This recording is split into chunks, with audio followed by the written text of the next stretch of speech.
ઓમ નમઃ શિવાય. Bright school વલાદ ધોરણ 7 સામાજિક વિજ્ઞાનનો પાઠ 2 એનો ભાગ 1 આજે આપણે શીખવા જઈ રહ્યા છીએ. વિદ્યાર્થી મિત્રો, પાઠ 1ના અંતમાં આપણે જોયું હતું કે પૃથ્વીરાજ ચૌહાણ અને શાહબુદ્દીન ગોરીના યુદ્ધમાં પૃથ્વીરાજ ચૌહાણની હાર થઈ અને ત્યાંથી દિલ્હી સલ્તનતની શરૂઆત થાય છે. તો આપણો પાઠ 2 પણ દિલ્હી સલ્તનત જ છે. પ્રાચીન કાળથી દિલ્હી ભારતીય રાજનીતિના કેન્દ્રમાં રહ્યું છે. 12મી સદીમાં તોમર અને ચૌહાણ રાજપૂતોના સમયમાં દિલ્હી વેપાર વાણિજ્યનું એક મહત્વનું કેન્દ્ર હતું. 13મી સદીની શરૂઆતમાં દિલ્હી સલ્તનતની સ્થાપના થઈ. ઈસવીસન 1206 થી ઈસવીસન 1526 દરમિયાન ઉત્તર ભારતના વિશાળ વિસ્તાર ઉપર શાસન કરનાર શાસકોને સુલતાન અને શાસનકાળને દિલ્હી સલ્તનત તરીકે ઓળખવામાં આવે છે. આ શાસકો મૂળભૂત રીતે તુર્ક અને અફઘાન મૂળના હતા. આ 350 વર્ષ દરમિયાન દિલ્હી સલ્તનતમાં કુલ 5 વંશોએ સત્તા ભોગવી, જેમાં ગુલામ વંશ, ખલજી વંશ, તુગલક વંશ, સૈયદ વંશ અને લોધી વંશનો સમાવેશ થાય છે. દિલ્હી સલ્તનતની સાથે આપણે આ પાઠમાં વિજયનગર અને બહમની રાજ્યનો પણ અભ્યાસ કરીશું. અહીં તમે નકશામાં જે રાખોડી વિસ્તારથી આચ્છાદિત પ્રદેશ જુઓ છો એ દિલ્હી સલ્તનતનો પ્રદેશ છે. અહીં આજે આપણે આ 5 શાસકો વિશે ભણવાનું છે, જેમાં ગુલામ વંશ, ખલજી વંશ, તુગલક વંશ, સૈયદ વંશ અને લોધી વંશનો સમાવેશ થાય છે. ગુલામ વંશ, જેનો સમયગાળો છે ઈસવીસન 1206 થી ઈસવીસન 1290. ઈસવીસન 1192માં તરાઈના બીજા યુદ્ધમાં શિહાબુદ્દીન ગોરીએ પૃથ્વીરાજ ચૌહાણની સામે નિર્ણાયક વિજય મેળવી દિલ્હીમાં સલ્તનતની સત્તાનો પાયો નાખ્યો. એનો તો આપણને ખ્યાલ છે જ. તો મુહમ્મદ ગોરીના ગુલામ કુતુબિન ઐબક મલ્લુક વંશનો હતો. માત્ર 5 વર્ષના તેના શાસનકાળમાં તેણે સલ્તનત સત્તાને જાળવી રાખવાનો પ્રયત્ન કર્યો. ઈસવીસન 1210માં પોલો રમતા ઘોડા પરથી પડી જવાના કારણે તેનું મૃત્યુ થયું હતું. અહીં તમને કુતુબુદ્દીન ઐબકનો ફોટો અને કુતુબ મિનારનો ફોટો પણ જોવા મળશે. કુતુબ મિનાર એ કુતુબુદ્દીન ઐબકના નામ સાથે જોડાયેલ હોવાથી અહીં તમને બતાવવામાં આવ્યું છે. કુતુબુદ્દીન ઐબકના અવસાન બાદ તેનો ગુલામ અને જમાઈ ઇલ્તુત્મિશ ગાદીએ આવ્યો. તેણે સલ્તનત સત્તાને સર્વોપરી બનાવવા ચેહલગાનની સ્થાપના કરી, એટલે કે 40 તુર્ક અમીરોના દળની રચના કરી. તેણે રાજધાનીનું સ્થળાંતર લાહોરથી દિલ્હી કર્યું. ઇલ્તુત્મિશને ગુલામ વંશનો સાચો સ્થાપક માનવામાં આવે છે. પોતાના એક પણ પુત્રને સુલતાન બનાવવા યોગ્ય ન સમજતા ઇલ્તુત્મિશે પોતાની કાબેલ પુત્રી રઝિયાને પોતાની ઉત્તરાધિકારી જાહેર કરી. અહીં તમે ઇલ્તુત્મિશનો ફોટો પણ જોઈ શકો છો. ઇલ્તુત્મિશના અવસાનના થોડા સમય બાદ તેની પુત્રી રઝિયા સુલતાન દિલ્હીની ગાદીએ આવી, જે દિલ્હીની ગાદીએ આવનાર પ્રથમ મહિલા શાસક હતી. અહીં ખાસ નોંધ લેવા જેવી છે કે દિલ્હીની ગાદીએ આવનાર પ્રથમ મહિલા શાસક એટલે કે રઝિયા સુલતાન.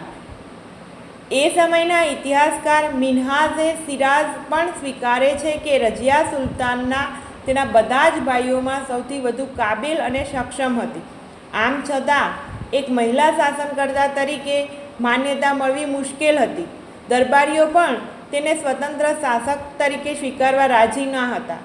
અમીરોની સત્તા લાલસા અને સતત ચાલતા વિદ્રોહોએ તેના શાસનનો અંત આણ્યો. અહીંયા તમે રઝિયા સુલતાનનો ફોટો પણ જોઈ શકો છો અને રઝિયા સુલતાનની સિરિયલ પણ ટીવી પર ચાલે છે. રઝિયા સુલતાનના અવસાન પછી 6 વર્ષ સુધી રાજ્યમાં અંધાધૂંધી ચાલી. અમીરોએ ઇલ્તુત્મિશના પુત્ર નાસિરુદ્દીનને દિલ્હીની ગાદીએ બેસાડ્યો. 21 વર્ષના તેના શાસનકાળ બાદ તેનું અવસાન થતાં ગ્યાસુદ્દીન બલ્બનને ગાદીએ બેસાડ્યો. તેણે ચેહલગાન દળનો નાશ કરી શાસનતંત્ર પરથી અમીરોની પકડને હળવી કરી. તેણે રાજાનું સ્થાન વધુ મજબૂત બનાવ્યું. બલબન સાહિત્ય અને કલાનો પોષક પણ હતો. 22 વર્ષના તેના શાસનના થોડા સમય બાદ દિલ્હી સલ્તનત પર ખલજી વંશની સ્થાપના થઈ. ગુલામ વંશ બાદ હવે ખલજી વંશ. ખલજી વંશ, જેનો સમયકાળ ઈસવીસન 1290 થી 1320નો છે. જલાલુદ્દીન ખલજીથી ખલજી વંશના શાસનની શરૂઆત થઈ. જલાલુદ્દીનના 6 વર્ષના શાસન બાદ દિલ્હીની ગાદીએ મહત્વાકાંક્ષી સુલતાન અલાઉદ્દીન આવ્યો. તેણે ઉત્તર ભારત, ગુજરાત અને દક્ષિણ ભારત પર વિજય પ્રાપ્ત કરી સામ્રાજ્યનો વિસ્તાર કર્યો. દિલ્હીમાં સ્થાયી સેનાની શરૂઆત કરી. તેણે સૈન્યના ઘોડા, સૈનિકોની વિશિષ્ટ ઓળખ માટે દાગ અને ચહેરા પદ્ધતિની શરૂઆત કરી. આ ઉપરાંત ભાવ નિયમન, બજાર નિયંત્રણ, સંગ્રહખોરી નિયમન જેવા વહીવટી સુધારા પણ કર્યા. અલાઉદ્દીન ખલજીના અવસાન બાદ રાજ્યમાં અંધાધૂંધીનું વાતાવરણ રહ્યું. ખલજી રાજવંશનો અંત આણી દિલ્હીની ગાદીએથી તુગલક શાસનની શરૂઆત કરનાર ગિયાસુદ્દીન તુગલક હતો. અહીં તમને ખલજી વંશનો શાસનકાળ દરમિયાન એમનો વિસ્તાર કેટલો હતો એ દર્શાવવામાં આવ્યો છે. ઉપરાંત અલાઉદ્દીન ખલજીના સમયમાં પ્રસિદ્ધ કવિ અમીર ખુસરો થયા, જેમણે કિરાતુલ સદાયન, આશિકાનું વગેરે જેવી પ્રસિદ્ધ સાહિત્ય કૃતિઓની રચના કરી હતી. પદ્માવતી મૂવીમાં તમે જે ખિલજીને જુઓ છો એ આ ખલજી વંશનો એક શાસક હતો. ખલજી વંશ બાદ હવે આપણે તુગલક વંશ વિશે જાણીશું. તુગલક વંશ, જેનો સમયકાળ ઈસવીસન 1320 થી ઈસવીસન 1414.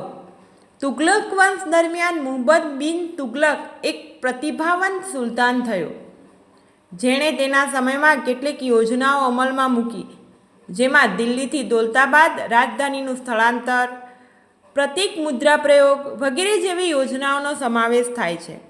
પરંતુ મોટાભાગની યોજનાઓમાં વ્યવહારિકતાનો અભાવ તેમજ તબક્કાવાર અને આયોજનબદ્ધ અમલીકરણના અભાવના કારણે નિષ્ફળ ગઈ. તેથી ઇતિહાસમાં આ યોજનાઓ તરંગી યોજનાઓ તરીકે સ્થાન પામી.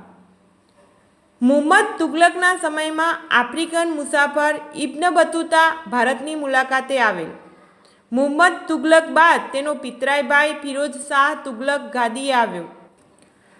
ફિરોઝ શાહ તુગલકના અવસાન બાદ તૈમૂર લંગે દિલ્હી પર આક્રમણ કર્યું, જેથી સત્તાના પાયા હચમચી ગયા અને તુગલક સત્તા મર્યાદિત બની અને સૈયદ વંશની સ્થાપના થઈ. અહીં તમે સુલતાન અને એણે બનાવેલા સિક્કાઓને પણ જોઈ શકો છો. હવે સૈયદ વંશ અને લોધી વંશ વિશે આપણે જાણીશું.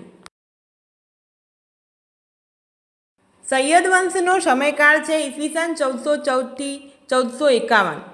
તુગલક વંશના શાસનના અંત બાદ ખિઝ્ર ખાએ સૈયદ વંશની સ્થાપના કરી. સૈયદ વંશ બાદ બહલોલ લોધીએ લોધી વંશની સ્થાપના કરી હતી. અહીં તમે સૈયદ વંશના સ્થાપકને જોઈ શકો છો અને એના શાસક વિસ્તારને પણ જોઈ શકો છો. ત્યારબાદ આપણે જોઈશું લોધી વંશ, જેનો સમયકાળ છે ઈસવીસન 1451 થી ઈસવીસન 1526. બહલોલ લોધીએ લોધી વંશની સ્થાપના કરી. બહલોલ લોધી સલ્તનતનો પ્રથમ અફઘાન શાસક હતો. લોધી વંશનો અંતિમ બાદશાહ ઇબ્રાહિમ લોધી હતો. ઈસવીસન 1526માં બાબર સામે પાણીપતના પ્રથમ યુદ્ધમાં તેનો પરાજય થયો અને સલ્તનત યુગનો અંત આવ્યો અને મુઘલ શાસનની શરૂઆત થઈ.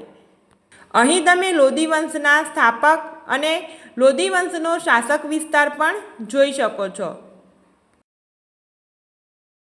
હવે પછી ભાગ 2માં દિલ્હી સલ્તનતની રાજ્ય વ્યવસ્થા અને આગળનું આપણે શીખીશું.